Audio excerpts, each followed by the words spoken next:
شاہ عبد الرحیم صاحب محدث دہلوی رحمت اللہ علیہ، ہمارے جتنے مکاتب فکر ہے نا ہندوستان میں، یہ سارے شاہ ولی اللہ محدث دہلوی کے شاگرد بنتے ہیں۔ سلسلہ حدیث ان کے شاگردوں کے شاگرد ہیں سارے۔ ان کے ابا جی شاہ عبد الرحیم صاحب، اس بزرگ کا حوالہ دے رہا ہوں جس پہ سارے مکاتب فکر متفق ہے، اپنی تو بات ہی نہیں کر رہا۔ شاہ عبد الرحیم محدث دہلوی کہتے ہیں ہر سال میں حضور کا میلاد مناتا تھا، اور طریقہ یہ تھا کہ پاک اور طیب کمائی سے ہر مہینے تھوڑے سے پیسے علیحدہ کرتا، پاک اور طیب، اور سال کے بعد اپنے پاک رسول کا پاک میلاد کرتا۔ فرماتے ہیں ایک سال غربت آ گئی، غریبی، آزمائش، پریشانی، کوئی شے نہیں تھی، گھر میں ٹوپیاں دو تھی میری، ایک میں نے پہن لی، دوسری میں نے بیچ لی، تھوڑے سے چنے خریدے، کچھ طالب علموں کو بٹھایا اور مصطفیٰ کا میلاد پڑھنا شروع کر دیا، حضور کی شان بیان کرنی شروع کر دی، درود پاک پڑھا۔ فرماتے ہیں غریبی کا یہ عالم کہ بھنے ہوئے چنے اور بس۔ فرماتے ہیں جب ختم ہو گیا وہ میلاد کی بزم تو میں نے ان طالب علموں کو تھوڑے تھوڑے چنے کھلائے، کچھ خود کھائے، اور بڑے بوجھل قدم کے یار مصطفیٰ کا میلاد جن کے صدقے سارا کچھ ملا ہے۔ او دوستو، میلاد کو رسوا نہ کرو، گلی گلی گھوم کے پلیٹیں لے کے چندے مانگتے ہو میلاد کے، میلاد کا موقع ہے تو جانے قربان کر دیا کرو، تمہاری جیب آج بھی نہیں ہلکی ہوگی تو کب ہوگی؟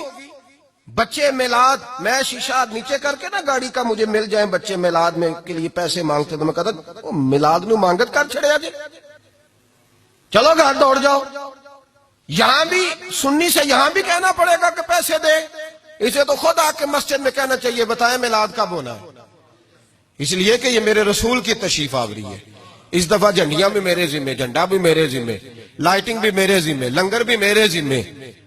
میلاد شریف کا موقع اور لوگ چندے مانگتے پھرے، یہ کوئی اتنی مناسب چیز نہیں۔ اگرچہ میں حرام کا فتویٰ نہیں دے رہا، حضرت شاہ عبد الرحیم محدث دہلوی رحمت اللہ علیہ فرماتے ہیں وہ چنے میں نے کھلائے، بوجھل قدموں سے عشاء پڑی، بڑا پریشان تھا، زیادہ ہوتے تو میں زیادہ لٹاتا، لیکن فرماتے ہیں وہی چنے کھلا کے عشاء پڑھ کے میں سو گیا، میرے نصیب جاگے، مجھے مصطفیٰ کریم کا دیدار نصیب ہو گیا۔ خواب میری وچ آیا ماہی تے میں اودے گل وچ پا لئیاں باواں، ڈر دی ماری اکھ بھی نہ کھولاں کتے پھر وچھڑ نہ جاواں۔ تے حضور خواب میں آئے، سارا میرا شہر مہک گیا، تو میں حضور کی طرف دیکھتا ہوں تو حضور کچھ عمل کر رہے ہیں، اور جو میں نے غور کیا تو نبی پاک کی گود میں وہی میلاد والے چنے پڑے ہیں،